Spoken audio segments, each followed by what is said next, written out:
Shout out to my mom if she's watching. I love you. But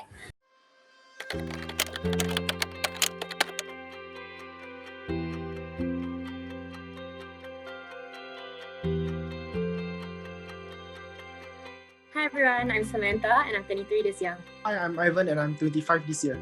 Hi everyone, I'm Leslie. I'm 25 this year. Hi, I'm ZiQing and I'm 22 this year. Hi, I'm Arina and I'm 24 this year. Filial piety is rooted in the idea of paying back what your family provided. Generally, the traditional Asian value is to be grateful for what you have.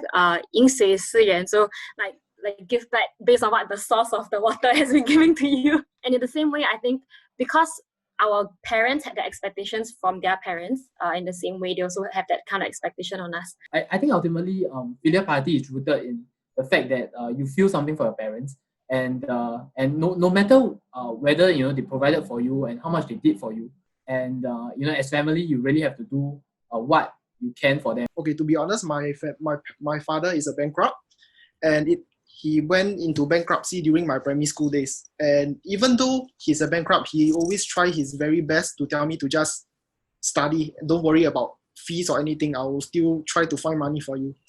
So in a way, I feel like in the future, like when I'm starting to work, I'm gonna give back, but in terms of being gratitude, but not in a form of responsibility, like, oh, because you gave me a lot of money, so I have to pay you back. In a sense, it's more of like a gratitude to what they've done for me. I'm just thinking, how important is it that what we define as filial piety matches our parents' expectations of filial piety? So, for example, we talk about how filial piety can be in the form of financial or other things, acts of service, etc. But if your parents say if they value monetary support the most, does that mean that showing filial piety in other ways is devalued? Yeah, this is a very like love language kind of perspective, right? Like you have to make sure that like what you're giving is matching their love language. Yeah, I just feel like a lot of conflicts that happen might be because these expectations don't meet. Providing a monthly parental allowance creates a transactional relationship. So coming from a family that is not too well to do, right? Like the first thing that when I told my mother I got a job, right? So the first thing she started talking to me about is like, so how much like allowance are you gonna give me?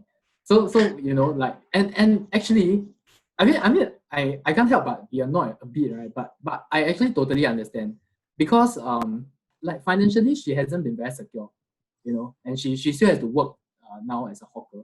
So I totally understand why to her, giving her monthly allowance is kind of the foundation upon which she bases this notion of filial piety on.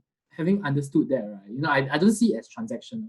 For me, when I first started working, the first thing my mom asks is how much I'm going to give her. Okay, she doesn't exactly state.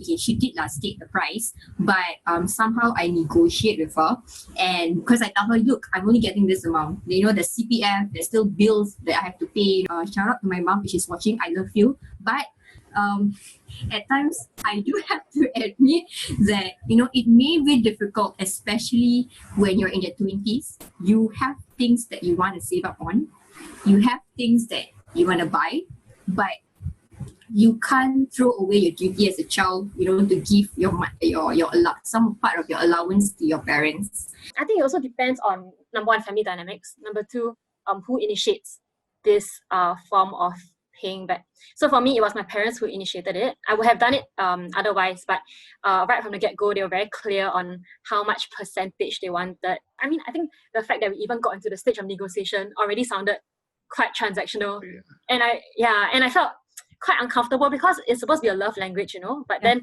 the moment all these expectations come into play and they're like, oh, you love me this much, and I tell you, oh no, I love you not that I don't love you so much, but I love you by this amount, and I know you should be loving me by this amount. In fact, like during one of our discussions, it got a little bit heated before, and then out of a fit of anger, my mom said, oh, how much you give is a symbol of how much you love. And I do understand that perspective also. I feel like when you want to look at numbers. These are the most tangible ways to show how much you give back. Do you ever, like, for example, you give them the money like late, right? Do they like ask for it? And how do you feel about it? So haven't I encountered that. recently, like my mom was showing me her notes lah. Then there was this one like the topic, the header of the notes, and there were 3 emojis. The emojis were 3 bread lah, bread emojis, and 3 bread, and then 1 word winner, Sam. Then I was like, breadwinner Sam. That's me. And I saw the numbers below it. So she was trying to be cryptic about the title of the note, but she was recording, okay, every month how much is being transacted. For filial piety to exist, love should outweigh the feeling of responsibility. In my own household, I can't differentiate like love from responsibility. But because for me, I feel like both are very much together. Because okay, so what I can imagine is that when you say love is like, let's say, oh, I love my parents that I can bring them out for dinner. But in terms of responsibility, I don't have to take care of them. So in a way, I feel like for me, filial piety is more of like you love your parents and then you want to take care of them and you want to be responsible for them. Okay, my parents grew up in environments where they are away from their parents for like long periods of time. So they go years without seeing their parents. I would assume that on that note, there isn't much love on their end towards their parents. But at the same time, they have the responsibility of providing for their parents and like making sure that, you know, they're well and making sure that they're comfortable. Like, how do you differentiate love and care? Maybe there's a different degree, but I would think that they're quite synonymous. It's just my perception, because from what like the stories I hear from my parents, there are a lot of like underlying resentment. It's just that I perceive that they just care for them because like it is their responsibility to care for them and not necessarily out of love. Filial piety can be outsourced. Personally, I have a grandma, right? She literally cannot do like most of her daily living activities by herself. Like she needs the aid of someone else, but she refuses the help of like an external party. So to me, filial piety is doing what's best for my parents, which is if I can provide them with like the professional care that they need, right? So when there are times that I cannot step in to like take care of them round the clock, at least I can hire someone to like do it for them to make sure that they're well taken care of and all their needs are met. I feel that you can outsource certain aspects of filial piety to these professionals, but end of the day, you cannot outsource everything to them in a way where you still have to visit them, you still have to talk to them, you still have to care and love them. In a way, you still have to go down there and visit her as much as possible and also be there for her emotionally. If your children in the future would like to send you guys to a nursing home, would you agree? Okay, if let's say my children, right, they actually don't have the ability to take care of me, be it whether they don't have a job or they don't have the time because they need to work to support their own family. Of course, as a parent, I know that they are facing a lot of difficulties also, then I'll be okay to go because I feel that it's best for them, it's also best for me. I think like putting myself in the position of the elderly, like in Arina's example, perhaps what they feel is best for me might not be what I feel is best for myself. And in that case, I mean, I don't think I'm going to recognize what they're doing for me as filial piety lah. To be honest, the stigma around nursing homes, right? I feel like it all boils down to the intention of like the like our generation. Like let's say your intention is really just to get them off your back and like, you know, like find someone else to like take care of replace them. you in terms in terms of taking care of them, right? Then sorry lah, you're a dick lah. But like if let's say you genuinely cannot be there to help them and they really need like round the clock assistance, right? Then like hiring someone else like you know, like admitting them to a nursing home may be like one of your better options. The legal system should intervene if a child is non-compliant to filial piety. Under the Maintenance of Parents Act, those 60 years or older who are unable to maintain themselves can apply for an order for their children to pay them a monthly allowance.